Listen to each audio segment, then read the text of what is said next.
June 12, 2019, Wednesday of the 10th week in Ordinary Time.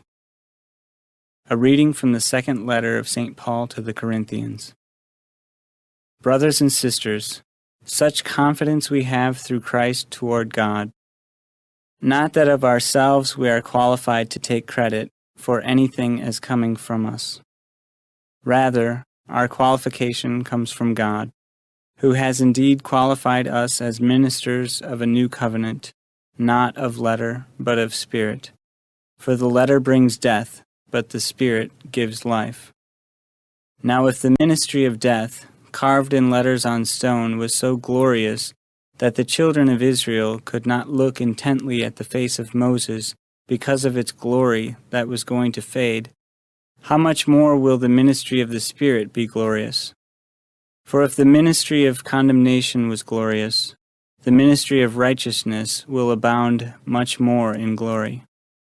Indeed, what was endowed with glory has come to have no glory in this respect because of the glory that surpasses it.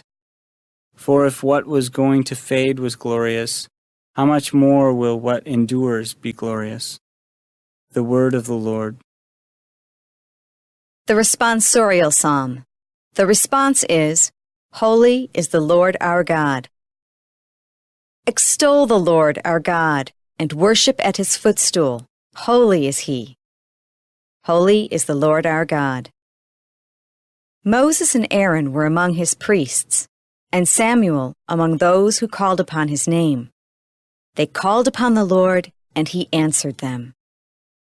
Holy is the Lord our God. From the pillar of cloud he spoke to them. They heard his decrees and the law he gave them. Holy is the Lord our God. O Lord our God, you answered them. A forgiving God you were to them, though requiting their misdeeds. Holy is the Lord our God.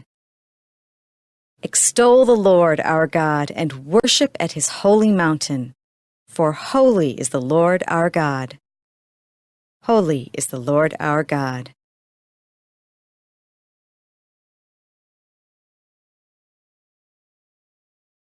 A reading from the Holy Gospel according to Matthew.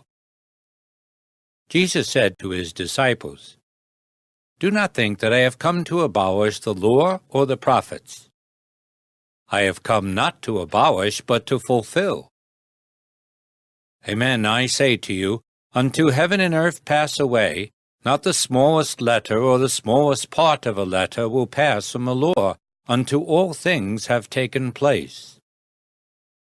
Therefore, whoever breaks one of the least of these commandments and teaches others to do so will be called least in the kingdom of heaven. But whoever obeys and teaches these commandments will be called greatest in the kingdom of heaven.